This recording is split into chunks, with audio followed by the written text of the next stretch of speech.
How to Land on a Comet, presented by Science at NASA. Generally speaking, space missions fall into one of three categories: difficult, more difficult, and ridiculously difficult. Flybys are difficult. A spaceship travels hundreds of millions of miles through the dark void of space, pinpoints a distant planet or moon, and flies past it at 20 to 30,000 miles per hour, snapping pictures furiously during an achingly brief encounter. Going into orbit is more difficult. Instead of flying past its target, the approaching spaceship brakes, changing its velocity by just the right amount to circle the planet.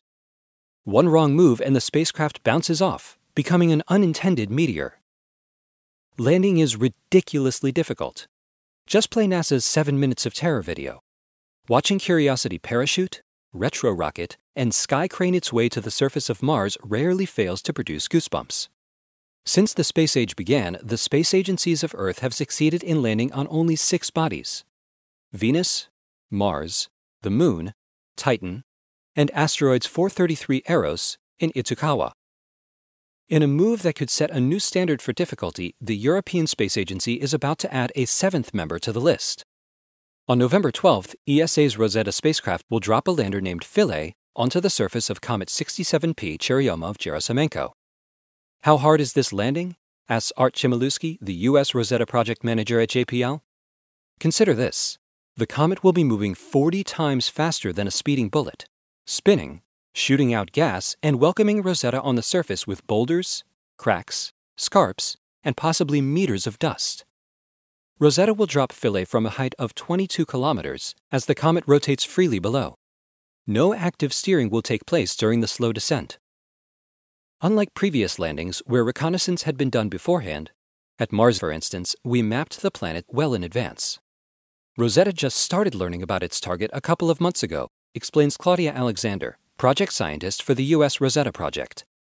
This introduces much more risk. Rosetta arrived at 67P on August 6, 2014. What it found was shocking. The comet's nucleus is strangely shaped. One observer has likened it to a freak show mushroom, dominated by a pair of mile-wide knobs joined by a boulder-strewn neck.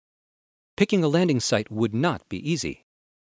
Rosetta spent more than a month surveying the comet before engineers and scientists gathered in France to make their decision. None of the candidate landing sites met all the operational criteria at the 100% level, says Stephen Olemak, Philae landing manager at the German Aerospace Center, DLR. But Site J is clearly the best solution. Site J is a relatively flat, boulder-free location on the smaller of the comet's knobs.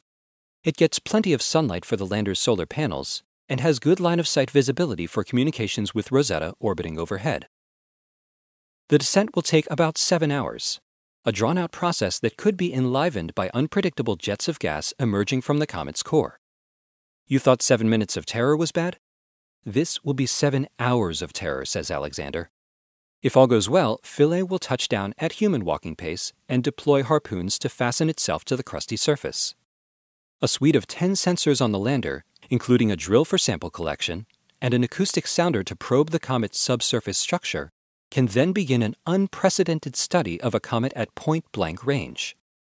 A comet is unlike any other planetary body that we've attempted to land on, says Alexander. Getting Philae down successfully will be an incredible achievement for humankind. Let the descent begin. For more news about ridiculously difficult space missions, stay tuned to science.nasa.gov.